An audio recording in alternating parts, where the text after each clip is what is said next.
Qeveria e Republikës së Maqedonisë së Veriut dorëzoi në kuvent propozim ndryshimin e ligjit të TVSH-s që shfuqizojnë përjashtimin nga TVSH-ja për dërgesat e porositura nga jashtë me vlerë deri në 22 euro.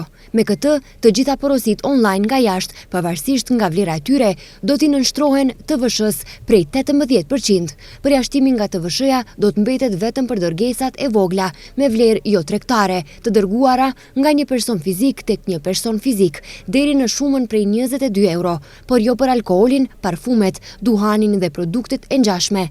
Ndryshimet parashikojnë gjithashtu një përjashtim për sendet personale, që udhëtarët sjellin kur kthehen nga jashtë, si dhe për ilaqet për përdorim personal.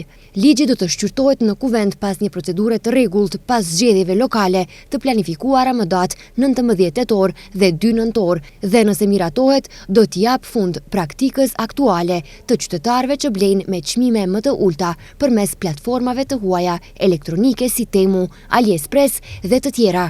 Qeveria pret që kjo mas të rrisë të ardhurat buxhetore.